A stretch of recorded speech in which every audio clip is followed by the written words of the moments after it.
कठै धन्न पढ्न चाहिँ सक्नुहुँदो रहेछ। नभए पढ्ने मान्छे पनि एउटा छेउमा राखिदिएको भए हुन्थ्यो क्या। यो के पढेको जस्ताको तस्तै कपी पेस्ट कसले लेखेर दिएको?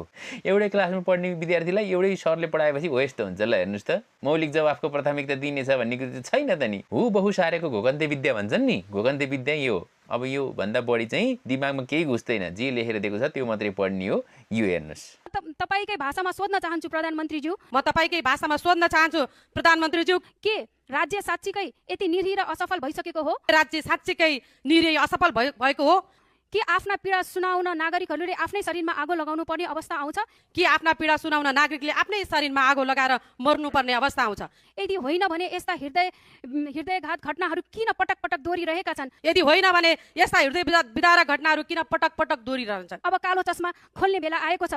साझा यातायातको हरियो बसलाई निलो पोतेर नागरिकको सुरक्षा महसुस गरिँदैन। साझा यातायातको हरियो बसलाई निलो पोतेर नागरिकको सुरक्षा महसुस गर्दैनन्। सुरक्षा तब महसुस हुन्छ जब राज्यले न्याय दिन्छ, रोजगारी सृजना गर्छ, सुशासन कायम गर्छ र नागरिकमा भविष्यप्रतिको भरोसा जगाउँछ। सुरक्षा त तब महसुस हुन्छ जब राज्यले न्याय दिन्छ, रोजगारी सृजना गर्छ, सुशासन कायम गर्छ र नागरिकको भविष्यप्रति भरोसा जगाउँछ। बस यतिको भएपछि मजाले चलाइन्छ संसद।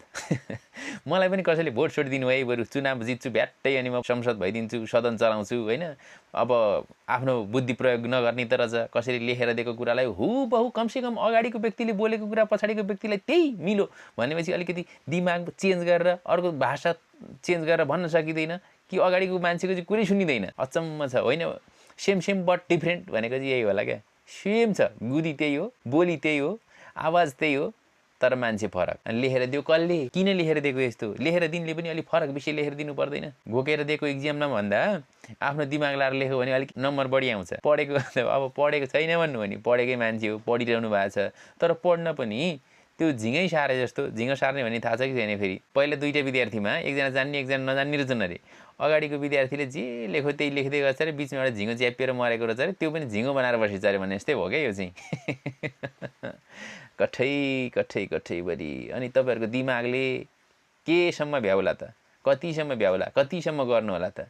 कमसेकम एकछिन अगाडि बोलेको मान्छेको हुबहु भयो विषय त्यही हो, उठान त्यही हो भने अलिअलि चेन्ज गरेर भन्नु पर्दैन? थोरै त मोड्न सकिन्छ है।